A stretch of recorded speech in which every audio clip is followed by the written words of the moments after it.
Great. Welcome to the call, everyone. I appreciate you taking the time today. A lot of familiar faces. It's great. And my name is Roy with Malmberg Capital. And today we're hosting a presentation with a New York-based hedge fund, Paul Joseph Management. And they aim to provide double-digit fixed income-like returns by investing in and utilizing derivatives in the foreign exchange markets. And their strategies have shown low to no correlation with common benchmarks and a strong absolute and risk-adjusted return. And according to an audit last year, covering 6 years, their portfolio was up something like 682%, with an annualized return of 43 to 44%.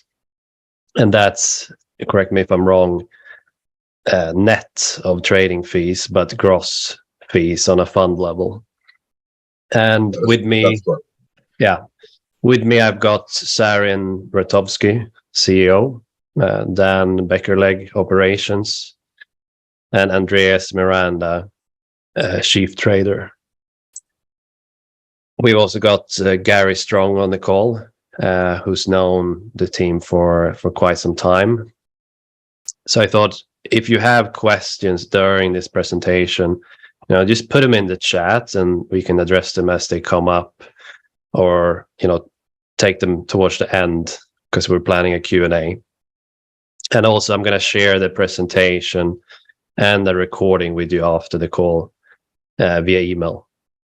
So, I want to thank you very much, Sarin and Dan and Andres, for making this possible. And we look forward to learning more about your fund and your approach and your story as well. That would be great.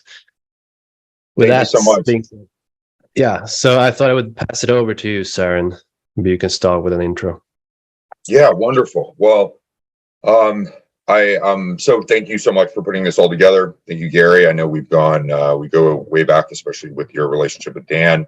And before, it's not anything near all about me. I am the CEO and managing partner, but I'd like to introduce the two other executive leaders on our team that are on the call and on the video right now. So I'm going to let them introduce, and then I'll kind of take them from there. So Andres, if you wanted to start that. Sure, absolutely. Very quick, Andres Miranda. I was a half Chilean, half Bulgarian, born in Paris, married to a Japanese woman, worked in finance my entire life, did an MBA at MIT, worked in JP Morgan, was a managing director in Morgan Stanley, and been a part of Paul Joseph for a while. Super excited to do what we're doing right now. Very quick. Thank you. Dan? Hi guys, thanks for everyone coming on the call. My name's Dan Beckerleg. Been working together with Sarin and Andreas for many years now. Mainly started with managing retail accounts and done that in a vast majority, and then moved this product onto a more institutional high net worth level, which we are here to present today. It's great. Thank you guys. Sarin Bratovsky, CEO and managing partner of Paul Joseph. I started my finance career in risk management, which gave me a very good foundation to start on, knowing that wasn't going to be the ultimate direction that I wanted to stay in. Went over to the trading side, started trading on a desk out of Singapore with Silver Birch, which was further taken over by our largest client at the very time, which was a family office based out of Monaco, and was able to go in and lead their FX exposure. And that was in two different divisions of hedging, any sort of FX exposure, and also speculatory trading for ultimate yield and gains. We had an agreement that it was going to be a 5-year term, and I was training the associates below me to kind of take that over, knowing that I was going to start Paul Joseph at a certain amount of time once we had enough track record. And we went ahead and did that in a successful manner. Paul Joseph has been Very heavy on not only we just rolled out Node LP, but we've been very heavy in the SMA, the single managed account sector, and that's been going very well with a large group of diversified clients. So that kind of brings us to where we're at now. And in this story of all of us coming together, the synergy that brings us all together is the passion behind the foreign exchange markets and what we can add to it and benefit from adding more sophisticated product line, but keeping it simple enough for us to be successful on a day-to-day basis. So what I'd like to do today is I am going to be presenting. If that's Roy, if you want to pop on that access, I'll pop that in. And I do recognize that looks like some people are on their phones and so on and so forth. So I will be saying some of the things that are already being on that are up right now, but I think that would be probably the best way to go here. All right. Looks like, yep. Can everybody that is participating on a computer see that? Yes. Okay, great. So great intros to Paul Joseph. I think we can kind of move forward with a couple of the things that we see very important for us to kind of build into this story and what we do. And what I want to address is the mission that we have in this presentation. I'd like to show how Paul Joseph Management invests in the foreign exchange markets. And our mission is to grow and protect capital through our absolute risk-adjusted returns that, Roy, you mentioned that we have such a low correlation of benchmarks. This really provides a very good diversification tool towards, I don't want to say every portfolio, but I would say a majority. And I can strongly say that. I don't like when people make broad statements and can't back it up. So I can't say every, but very close to. Now, within that statement, there's a lot to dig into. And I would like to kind of take you down a little bit of a path of why we invest in the Forex space, why we feel so strongly about it, and then kind of build into the meat and potatoes, as they so to speak, of the results and the actual deep dive into the strategy, which we can get into as we progress into this. So I'm going to go ahead and go into why we invest in Forex. The foreign exchange market is something that we're very, like I said, very passionate about. But why is that? The reason why we are is we really enjoy the diversification within our asset class, meaning that we're able to look at multiple different regions and different possibilities with those regions and cross those together to make and structure these trades that we speak of. And this gives us an inherent immediate diversification that we can do in multiple different regions and multiple different time horizons of what we're looking at that pair to be. This gives us a extreme alpha enhancement benefit, and it gives us the ability to utilize Forex as its own asset class. And that's a very important thing to be looking at here. And another reason that we're very bullish on the space, and this is why we've devoted our time and specialize in this, is the maturity of the markets. A lot of people look at, and I'm not trying to point fingers here, but let's a stock or something like that has been around for 5 or 10 years. That's great, but that's also very weighted on what jurisdiction they're in. What we can't look back in the maturity level of that stock and look at what happens when there's geopolitical risk, when there's a recession, when there are these sort of tools that we can utilize in the Forex market, where I can go back to sterling or pound and look back, 35 years of history and actually make these educated decisions based on history, because we find that history repeats itself in normal cases. And this is something that we're very excited and we find ourselves having probably more lengthy conversations and analyzing this in its depths because of our passion level on that. The liquidity market, and then the liquidity of Forex. As we scale, this is something that is very important with any sort of strategy is it scalable? And the liquidity levels that we play in are by far the most, and we're not talking by a small amount. We're talking about a pretty large amount. And 6 trillion is traded per day within the Forex markets, where comparatively speaking, 90 billion on the NASDAQ, which is a pretty broad delta on those two. So this just gives us an idea of our scalability with our product and how that arranges. I mean, I think Andres, we've had up to 500 million at different times within the strategy. And that's with one liquidity provider of Morgan Stanley that we've been able to touch on, utilize, and grow out and be very successful without a blip of that. So that's an exciting thing that we really look at. So this is why we're in this area. Now, of course, there's different, I'm speaking to a broad base right now. So I did want to just touch on what is our different approach to the foreign exchange markets. And we take a much different approach in that we utilize some of the wealth management and traditional asset management tools in making our decisions. It's not based on just a buy or sell. We have numerous of tools to utilize. Portfolio rebalancing, actively managed, value investing, and all of those sort of components are embedded within our overall strategy.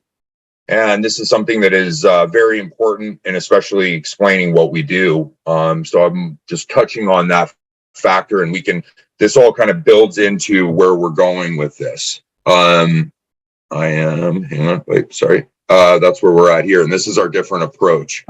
Now, I wanted to talk about the process before we get into the process of how we actually make our investments and when and if we want to place one of our structures and one of our trades and positions on a pair. How do we get there? What does the day-to-day look like for us? Our day-to-day looks like pretty similar throughout every day, and that is keeping very close tabs on macroeconomics and geopolitical risk and overall viewpoints. And we combine this, and when we're identifying that process, then we can take in the things that we want fundamentally out of the trade, and then further break that down to another level. We can go through the technical levels, which is something that I have a great amount of experience in, and this is something that we look at when we go back to, as I mentioned before, the maturity of the markets. We're able to look at these scenarios in the what if happens. The what if there is a pandemic that breaks out, and what happens to the markets? What happens if the Swiss franc depegs the dollar?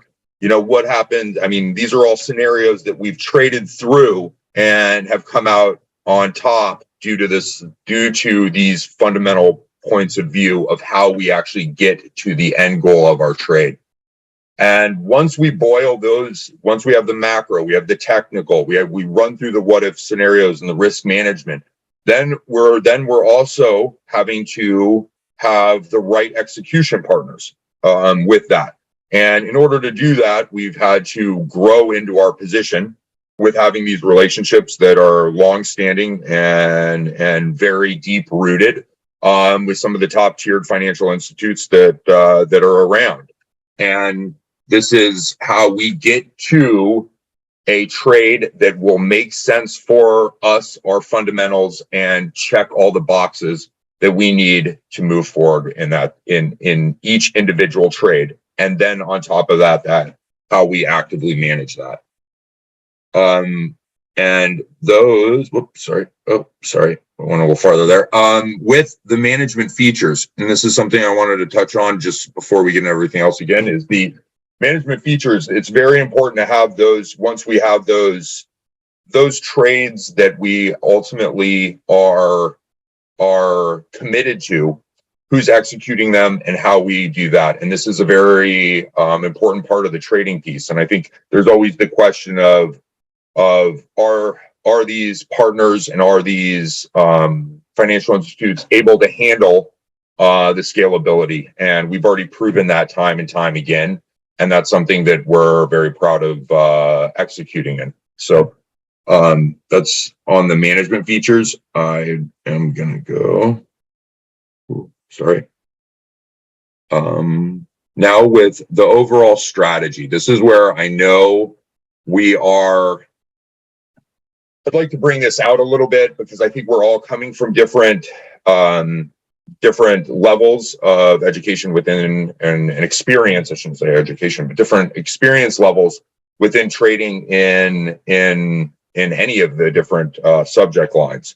So what I'd like to do is go over this, but I'm going to take a very high level, and then we can kind of, as we progress into any questions that are coming up in this, and Roy, if there's any questions, because I'm sure that this is where we really can shine, and we're looking forward to the questions. But I also don't want to take everybody too far down into the weeds and get too far down into the woods and then not be able to bring everybody back and kind of find a common ground with everybody that we're talking to here and showcasing what this strategy our overall strategy can do for everybody on the call, or at least possibly the majority. So let's talk through that. To boil this down we can go into the depths of all of this, but to boil this down into a more net point of view is that our main strategy and our yield generation strategy is FX structured products. And this is the way that we're able to offer that fixed income like return in what we do. And we take for instance, the pair, and after we go through our process and get through all of that, we're looking at this to generate a certain percentage per month. Our target's roughly about 4% a month on these structured products. Now, with that is not including our hedging costs that come into play when things go wrong, because they do. This is trading. That's how all a part of it. So that's where we come to roughly our 2% target per month, and that is our target per month. Roy, I know that you went through our results, and our results, yes, we've overshot our target numerous of years, and we can get into a little bit more of that. But overall, where we're at right now, we find that to be the right target to be in, and we also have the right systems in place in order to achieve that target. And how we do that is a structure. The yield producing portion is the structured product. Now, that structured product, what is that? That sounds kind of, a lot of people on call might know, but may not know. This is a combination of different option trades that we place and structure all into one trade to go in. Now, this trade has max loss built into it. It has the certain coupon built in on a weekly level. And a lot of these trades are based in somewhat of like a range bound that as long as the trade stays within a certain boundaries, then we collect the coupon and happy days, everything's great. And then what I think most people will want to hear about is when it doesn't go great. So what I'd like to do is just give a little description here and a little bit of a graph. This was a live trade that we did. I think this was roughly a year ago, but I think we did a very similar trade even with the euro pound last month that we probably could have updated the presentation because we go into this trade quite often. Now with this, let's look at the perfect trade. This is the trade that we didn't have to do much. Other than after we boil down the true fundamentals of what we're looking at and what's going to the risk potential and so on and so forth, we enter a trade like this.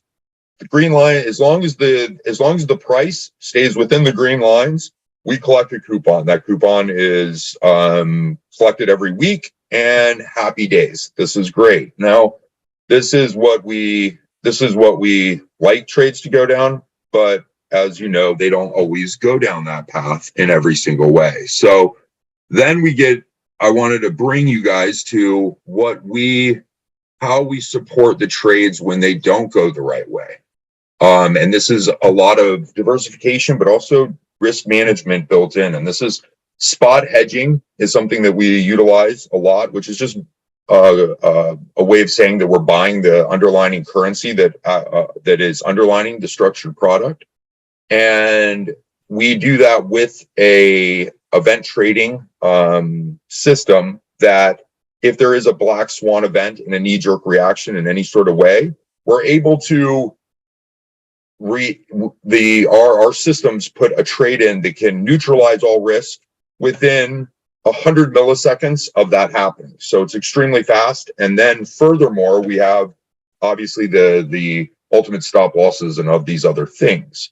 And with all of these different sub strategies and supporting strategies that we have to support our overall strategy, this gives us a very different and niche product that we have blended multiple different techniques from, like we said, the wealth management industry, also asset management, and also international trade flow, that we have blended these products together to make a very strategic strategy that's able to create a good yield while being very, very risk averse. And I'd like to go through this risk management. And this is kind of I've already kind of touched on some of this, but our risk management is the backbone and the fundamentals of every trade that we do. There's not one trade that we ever go in without true hard stops and cause and effect that will happen. And I'm sure that there are some questions that will arise from this. And I would like to get through this portion and also just kind of showcase, because it's a lot easier to showcase maybe a graph here. I do know that some of the people on the call are probably on their phones, so maybe we can look at it at a later date and go through some of these independently, which we're happy to do. But within our risk management, we're continuously monitoring each component of the trades that are already in the portfolio and how to adjust and benefit from any sort of trade or capital flows that are happening internationally. And this is, Roy, I know that, I don't know if you wanted to touch and like maybe go through any questions thus far, or did you want to just keep kind of flowing through this? I think we can take them towards the end, maybe when we finish up talking about the that sounds great. strategies. This is usually an area that gets pretty in depth, and I just wanted to make sure that we're hitting all chords here. So, yeah. With that, this is some of the different ways that we can not only use the sub strategies that we've spoke about before, but we also have a huge benefit of our strategy is we're able to take an existing trade that we've already made and restructure it, which is somewhat, I wouldn't say unheard of, but if we're already in a trade, we can actually reevaluate and shift the trade's parameters in order to reduce risk and also stay profitable. And some people will be like, why would a bank or why would an a party want to do that? And this is to balance off their underlying book. A bank never wants to be net exposed any direction. That's not the name of their game. They're just there to collect their fees. So in general, we're able to take some of the risk off a position and so on and so forth to stay in the money and to make sure that we are within lines of the ever-changing markets. And that's something that we have the ability of that not a lot of other parties have the ability to actually restructure some of these current trades that you're in, and that's one of the main reasons that we like that. To go through this is a very interesting trade that we were in that same time zone. We were actually in both of these at August 4th, 2022. This is an initial trade, went outside of those. I showed in the previous slides what a perfect trade looks like. Well, this is a trade that's I wouldn't say it's perfect at all. We had to maneuver through the ever-changing marketplace, and we're able to do that with all the tools that we have available. And that's something that is very different from the standardized buy or sell sort of components of trading. Is we're malleable and able to work in what is currently happening with anything that is currently happening in the marketplace. So initial trade goes in. All right, well, that's all right. That went outside of the boundaries. We need to restructure that trade. How we were able to do that, we have we can use any one of the tools that I'd previously shown, and those are anywhere from extending the trade term, shifting or increasing the range. We can change the strike prices and or increase max loss. Maybe add a fixing, reduce the coupon level. We have these different tools to utilize for this. So with this, we're able to stay profitable and keep our risk of initial capital at a bare minimum in order for this to be this strategy to have the true longevity that we know it does. And this is this is definitely a 30,000 foot view of everything that we do, but I'm trying to hit on a lot of levels and just make sure that we provide enough information to provoke thought, to talk about, to give a broad understanding, but also I am dangling a couple of tokens in order to create further conversation. And that's what we're really here to do, to give this to give everyone everyone on the call a little piece of what we do on a day-to-day. Now, past partners performance. Let's get into the fun stuff now that we've gone through. I've taken you down a little bit of that road of how we get to these numbers, and I hope that these are a little bit more digestible now that we can go over some of these. Adjust my screen there for a second. So, 2016, we started professionally. On that side, started managing privately managed accounts. That's where we have primarily been in that direction because of the ease to market, and also the way that the trading strategies that we were using, that was the best way to move forward. And Dan and I have worked very closely on this on during this time of building the strategy, sharpening our knife, and making it more applicable for a larger class investor, with our end goal being institutional, with right now our focus being on ultra high net worth, family office, so on and so forth. So this is where we kind of go, and you can kind of the numbers tell the story in a lot of ways here. We've went from 50s, and these are net, and please understand that these are net of all of a 20% performance fee and a 2% investment advisor fee, which is something that we can always talk about in the future, because I don't think every person on our party actually needs to be. I think there's somebody that better. I don't know what somebody was. No, it's better. Wow. 1 sec, Dan. Yeah, no worries. I mean, you're good now. Yeah, so we also have a question here, and if you don't mind, Søren, I'll take one question here, and I'll let you continue on the performance. Yep. But you have mentioned, utilizing option strategies to generate, a fixed income like return or payout. And I know that you've also mentioned utilizing or being able to utilize other strategies. So I'm curious if you could put some light or context on to what level it's the option strategy versus being able to bring in other strategies. And Wayne asked here regarding deal flow. So what's the source of deal flow for these contracts, and is it scalable? So when you increase the AUM, what's the confidence level on your side that you can have enough deals or trades in this case? Yeah, wonderful. So I'll take the first part of that question. The first part is within the strategies.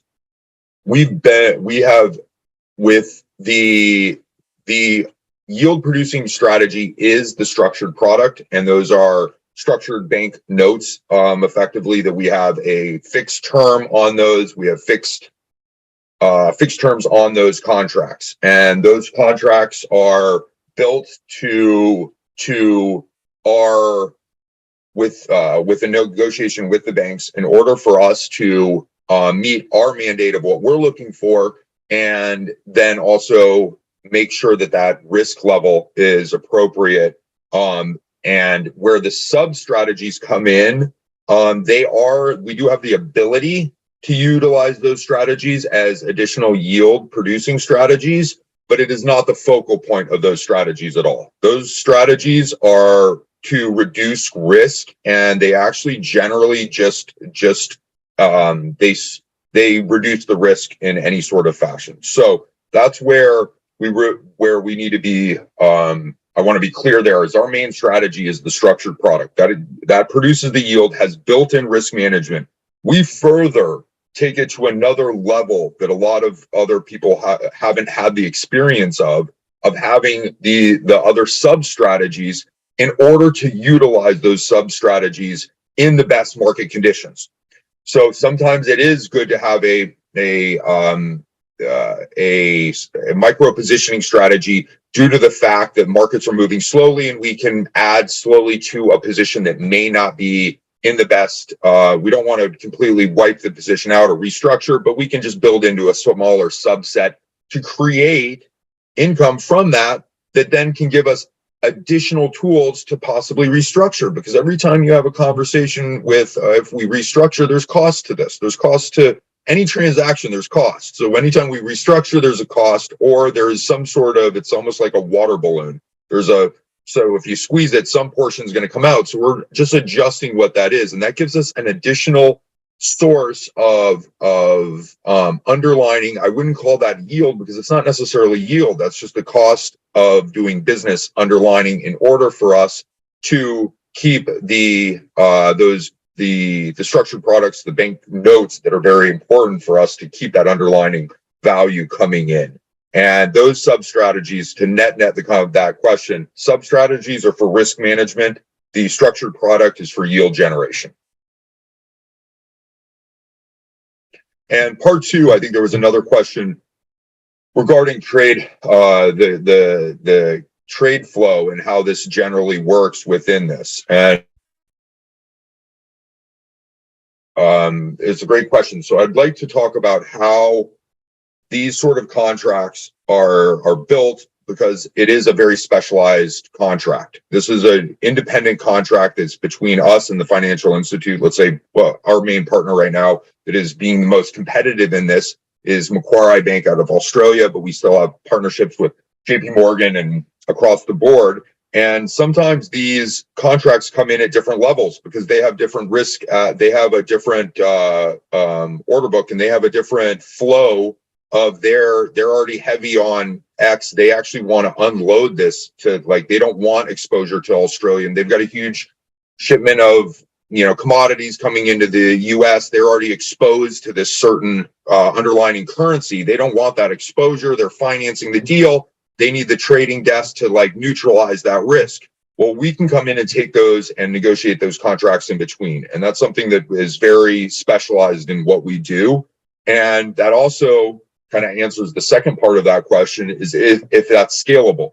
Generally, this is this is scalable to that exact example. Let's use that example of just a commodity trade, like an actual commodity, hard commodity trade where the bank has that.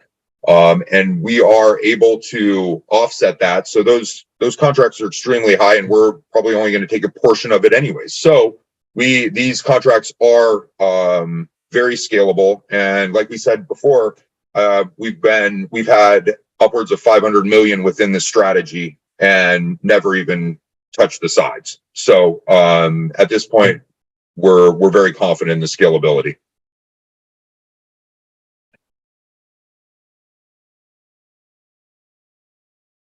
And I have a question for you. Great. How have the fund's strategies changed over the years? And I mean, how do you think the next 5 years will look like? And you mentioned obviously the potential for scale, but to what extent, to what level do you think you can handle AUM? And maybe, we can talk about other things later in terms of assets under management and so on. Great. Yep. Great question.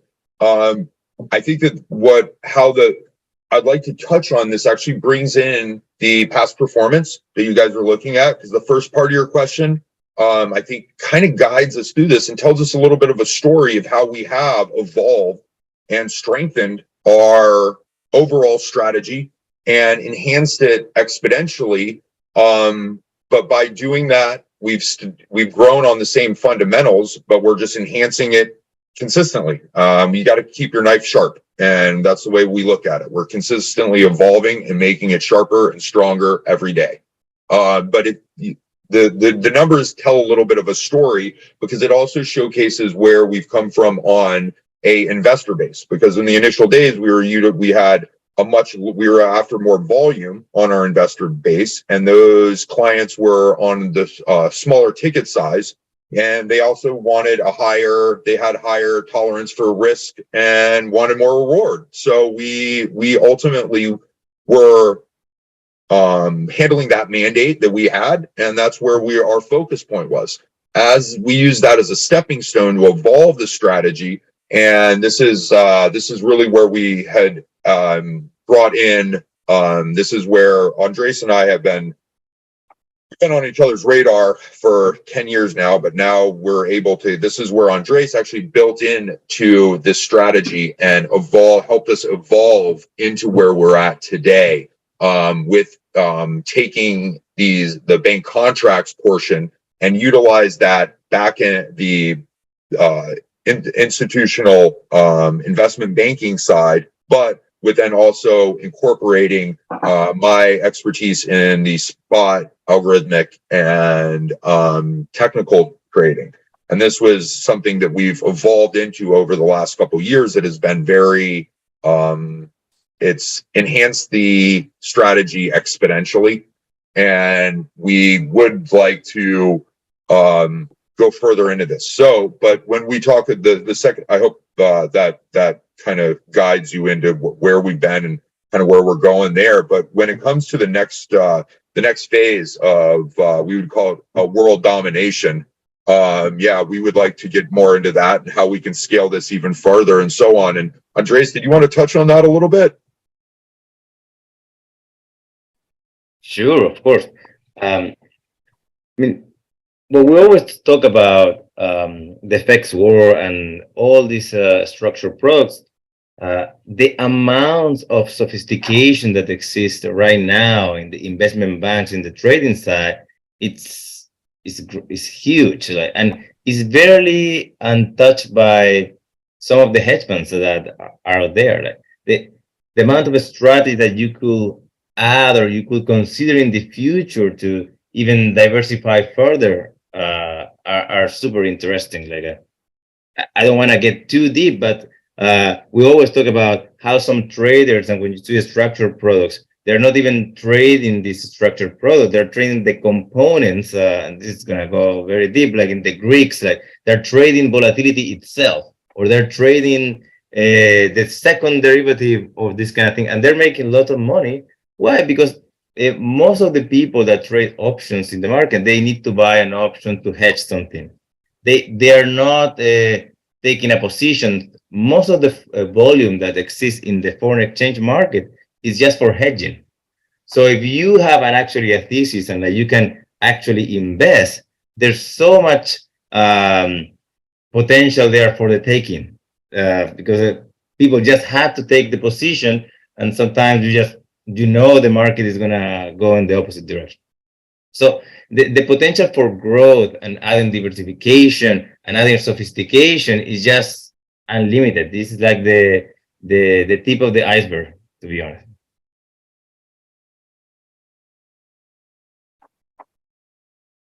So I think we've got a lot of room on the top side, and it's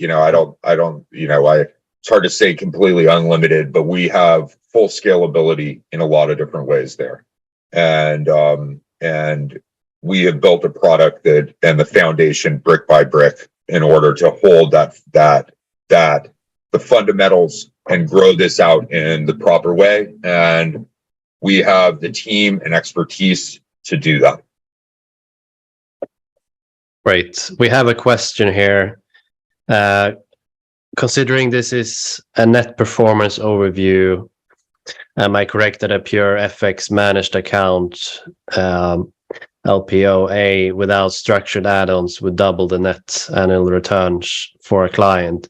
Is that possible for a ultra high net worth individual to join that program? Yes, we could definitely have that conversation. I'm sure that anybody that is already at that level has already financial banking institute relations that we could work with, and we can talk about the structure and detail of it. But yes, we'd be happy to have that conversation.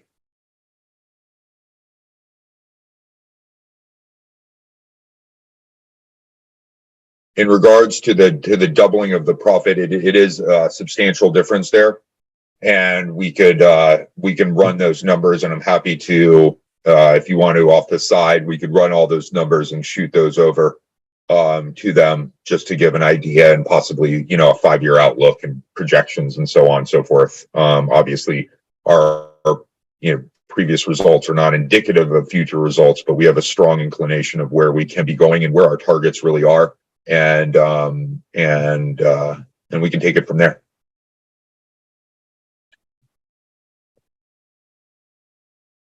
There's a couple more things. I know that the performance is pretty big, but there is something I wanted just to touch on while we're on the call. I know that we're going to be tying up here pretty soon, or however that works out, but I want to leave plenty of time. But something that is very just intriguing for most investors is the way that we've performed against the standard benchmarks. I've listed here anywhere from the DAX to Vanguard bond to the FTSE, S&P, and so on and so forth. So these obviously have produced different amounts throughout, and we've been able to outperform those for a pretty good margin on that. Now, this isn't something that I'm saying like go 100% into. We really like to look at ourselves as a diversification tool, because it just helps us help grow the total portfolio, and the better the person's doing, the better we're going to be doing in the long run. So this is just an idea of the performance against the different benchmarks.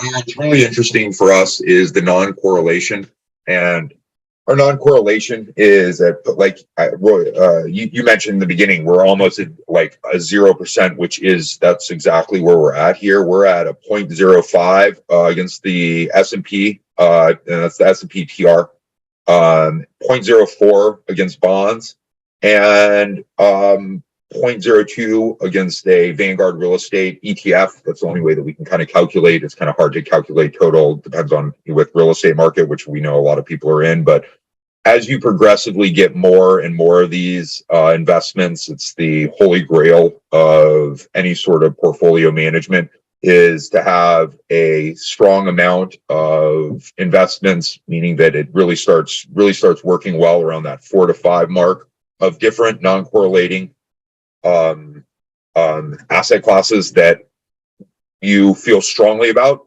That's the best you can do. If you feel convicted, if you have a high conviction that that's going to work out towards the future and move towards that way, you have a much higher probability of ultimate success in that. And this is something that really plays out over the last 5 years that has been very exciting for us to kind of showcase. Obviously, the market turbulence in different directions isn't the best for everybody, but it's great for us to showcase because we've had there's been gangbuster years over in 2021. Stock market highest, some of the highest returns it's seen in the last 15 years. Then we underproduced in that year, but then last year when everything was going completely flat and negative, we had a huge delta of close to almost 40% gross numbers on returns on that. So this just showcases where we can take off some of the peaks and troughs in any portfolio. We can take off some of those really highs, but we also really help out on the low mark, and that's really what we specialize in is making sure that you don't have those extreme lows and help with that through this strategy. I think the team, I'm just going to kind of go through this. We're getting tight here. The team, a couple of individuals weren't on the call. Mr. Wells is on maternity leave, and JP is actually working on a separate meeting in Texas at the moment. But we're happy to introduce everybody at any given time. Looking forward to doing that. To run through to these key terms here. Node LP is the fund based out of New York. We also offer privately managed accounts, which would be managed by Paul Joseph Management. We're fully licensed with SEC, NFA, all that fun stuff. Investment advisor would be Paul Joseph for the managed accounts, just to reiterate that. We can talk about minimum investments. 100 grand is good as long as we'd like to see and know that there's some growth in that. We definitely understand that people want to just touch their toes in sometimes and make sure that everything is what it says on the box, which we fully understand. And we would like to start there and then have further conversations about where to grow to on this. And I think that we could kind of get into what I just want the ultimate takeaway from everything that we've gone over is that we have an extreme competitive edge with our structured products and how we structure these trades and identifying the opportunity within the market, and our timing to execute them is done by a very professional team, and we have the results to match that. And we look forward to working with everybody here. I'd love to take any questions that we have so far.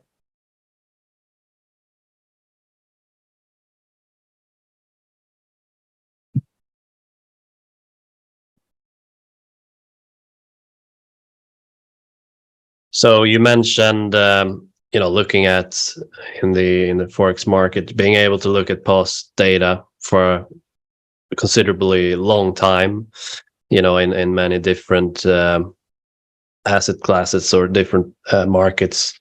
But to what level are you relying on, fundamental data, technical? How do you look at the market? When do you know how to adjust into other strategies? Yeah, fantastic. Great question. How do we quantify each one of our processes? The interesting about ours is if it doesn't make the ultimate fundamental process in stage one, then it's pretty much cleared off the list and doesn't go down to the next one. Now, once it is on that list, it would be going through that process, but when do we change? And that's going to go based upon we keep a very close pulse on. I'm going to give a broad example of obviously the central banks and what they're doing, but you can't be reactionary in the FX market. You can't wait until they make the announcement because everything's already baked in. So we're keeping very close pulse way before that to keep very close tabs on the different trade trade flows that are happening in order to understand what the possible unemployment could come in at, and then that would further affect the CPI, the Consumer Price Index reports, that would further then go into what the bank policy is. So we're keeping a very close eye on these things proactively in the future to make sure that we're not behind the market pulse by any way. And we're very strong within that space, but there are situations where that isn't going to be enough. There's surprises sometimes. So for instance, Australia last week gave a surprise interest rate hike, which was kind of out of the blue. So all right, so how do you handle that? And that's when some of the other risk management tools come into play, and we can watch the price action and see where the price action is actually behaving. Is it behaving within the guidelines of the last 20 years? Is it way out of bounds? Is this something that we fundamentally can still stand behind? And our sub strategies give us the ability to sit back and look at these things, because we completely neutralize our risk during something like that happens, in order for us to take a step back and give us time to actually look at what this is. Is this a knee-jerk reaction, or is this a fundamental change? And that's something that we pride ourselves on very much.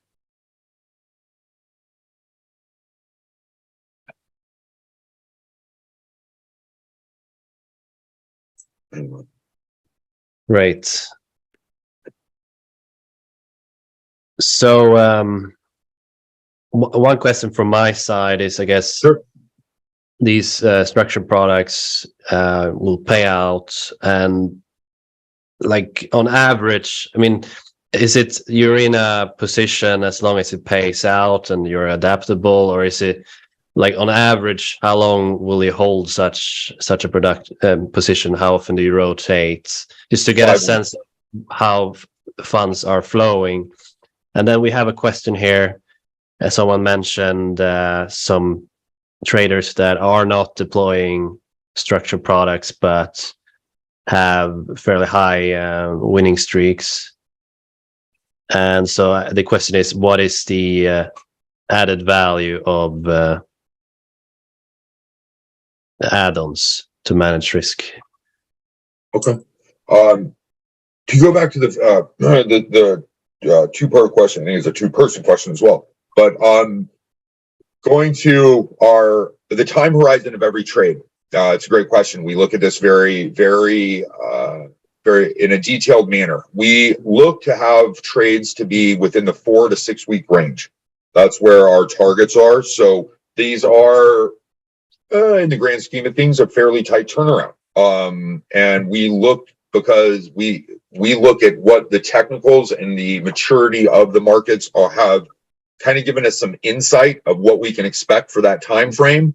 But then we can extend that trade if things go and go well, or we are looking, but we're consistently looking for kind of the next opportunity, and maybe that opportunity is in that trade and we can just extend it, or we take the profit and move on to the next. But our time horizon for every trade is 4 to 6 weeks. Regarding the FX trader, FX traders who don't employ structured products, they don't have payouts, but they have, okay, yeah, I mean, definitely. There's FX traders out there that have very good winning streaks, but inherently that is a streak. What we offer is something that isn't this. I don't feel that this is a streak. This is something that we have been able to reproduce and recreate over and over and over again for multiple years, and also plan on doing that for long periods of time. With those other sort of add-on risk management strategies that are in that, we provide a lot more value to the structured product that is already a standalone strong product. So this is reinforcing a good strategy into a great strategy, and that's the way that we look at it. There's a lot of ways to go down trading, and we could have lengthy conversations about different strategies and points of view, and we enjoy those conversations thoroughly. But for the sake of time, I feel like this is something that we're really Yeah, this is something that we feel very strongly about, the sub selection of what we have in order to support our main product. Is there a lockup period in what about the liquidity of the investment product? No, I mean, we stay very liquid. Obviously, we're in currencies no matter what, but there is no official lockup period, but it's generally the quarter after. But we do have leeway on some of that. So there's no official lockup period, but we like to have at least a month's notice, written notice. And there's further details with that in the PPM of how that directly works. But by the end of the month, then we would always have the liquidity to work with someone. I think, so just jumping in there on that one, Darren, lockup period is sometimes tied to the amount of trades that we have. If we've got a trade that we know is lasting 4 weeks, ideally we'd like to see out that trade. So if an investor was in that, we might speak to an investor and say, look, we've got these trades on. We don't really want to come out of that cycle if we really have to. So the lockup period might be, as Darren said we covered in the last question, the trades last between 4 to 6 weeks generally. So if we're in that cycle, we know an investor would like to come out, then we might ask them if they could wait for that cycle to finish before coming out of the product. That makes sense. And a few more questions. The AUM of the fund at the present, average size of the trades, and I guess also to what extent leverage is deployed. Yeah. No problem there. So with the AUM, Paul Joseph Management has 48.5 under management. We just recently rolled out Note LP, which is the name of the fund, last month. The partners put in $1 million to roll that out. We've been really promoting the managed account route during the COVID days. It was a lot easier to take onboard people with managed accounts because there wasn't the ability to meet in person. So we didn't feel like it was the right time to go into a more of a fund structure. Now that we're able to freely travel and shake hands and move on from there, we just rolled this out, like I said, just a couple months ago, I think, on that. And we're excited to be rolling this out. We've got earmarked just about 20 over the next 3 quarters.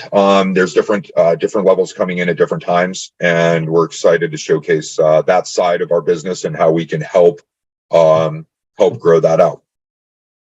Now with the average trade size, it all depends on the account size. It's a percentage of the account size, and it also does have to do with the account. If it's a privately managed account, that can be slightly different because there's different mandates for that. With the trade size, it depends on how many pairs we're going to as well. So Andres, do you have the exact percentages of what we've done over the last month, or on the trade size, what we would classify? I think we should look at just the fund instead of the managed accounts. Yeah, I mean, at the end of the day, like you say, the scalability is huge. So yeah, you could make $20 million trades, but that doesn't help on the diversification. So the average is between $500,000 and $2 million. That's usually the sweet spot where you want to be there and start diversifying. Thank you for that. Going to the second part of I think there's a couple more questions on here with regarding to the FX pairs. The FX pairs, we do all FX pairs. We specialize in the G7. There are different possibilities. For instance, the last couple months, there's been heavily weighted on emerging markets through the carry trade, through the peso and Brazil, that a lot of people are holding their net assets in those cash, and that's been a pretty strong run. So there are opportunities that we will touch on those markets when the opportunity's right. A lot of these times, these are generally short-lived. This hasn't happened in multiple years, but we're open to that when the time's right. But our priority is the G7 to stay within the major markets. The platform that we trade on, is that with I'm reading the question. Roy, do you mind if I just saw the questions That's pop okay. up? Yeah, sorry about that. The Yeah, platform we most of the structured products are OTC, so it's over the counter. So it's not that they trade through a platform. It's like an agreement directly with the investment bank. The spot, though, like the Darren can talk Spot about. we have different, yeah, Spot we have different providers. A lot of it goes through Interactive Brokers on the Spot side. But the platform, so those are that. Max down draw has been fluctuate from, as you can see, in the early years of the higher returns, we've had up to, I think, 25% down draws during those years. Right now, we don't target anything over 10 and would like to even draw that down further, but that's the max that we really like to even look at on that side. And with the track record, yeah, the performance has been reviewed by KPMG. And we do that on an annual basis for the SEC, and the NFA requires that. We're happy to do a mid-year cycle if needed, and I think it may be about that time because we get a lot of questions on that. So we're happy to do that. It's just the cost of doing that. It's not really like more of a paper pushing exercise on that side. So happy to do that as well. And I don't see here we go. You're welcome.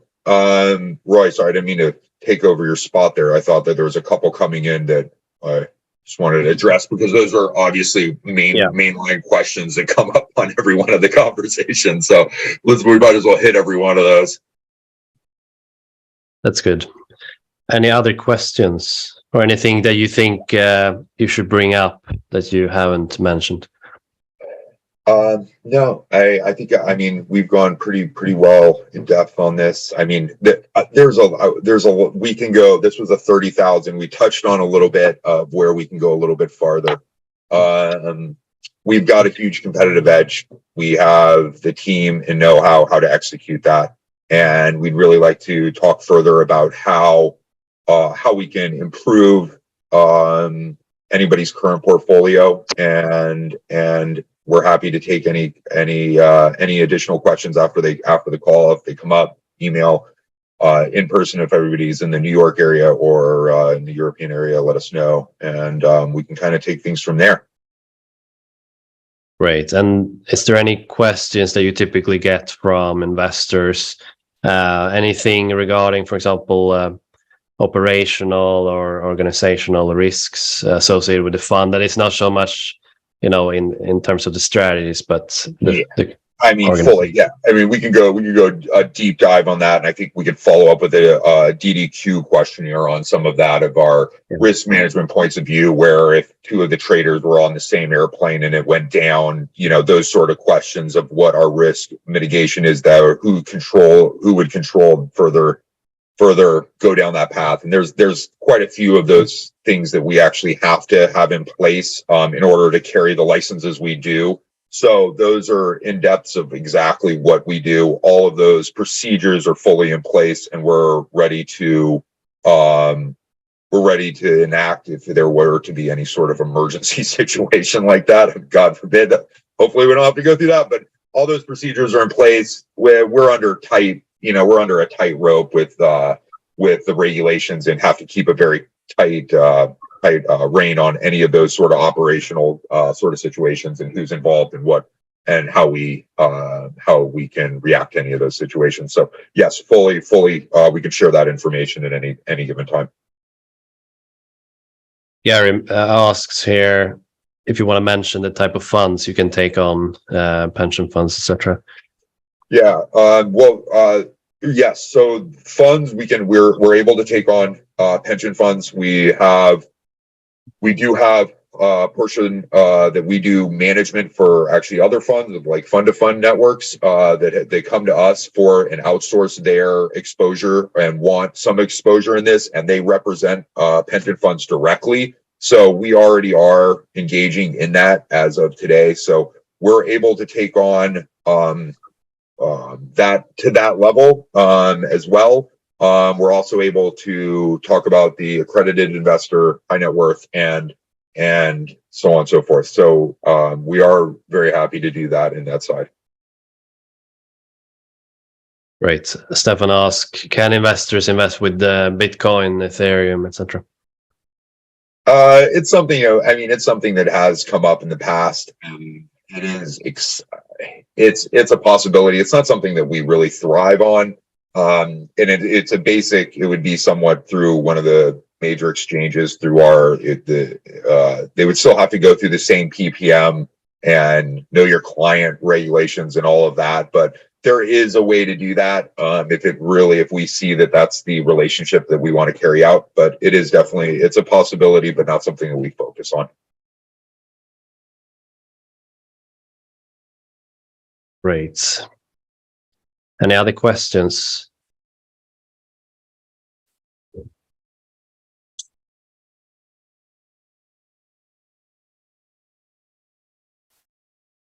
All right. Great.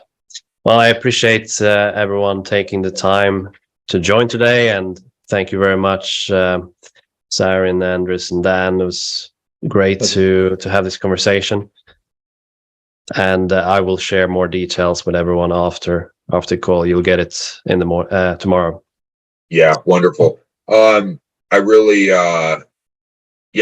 happy. Thank you so much for everybody's participation, and we're also very open for any further comments, questions, calls, in order for us to move the relationships forward. So we'll be with that, but appreciate everybody's time. Thank you. All right. Thank you, Roy. Thank you, everyone. All right.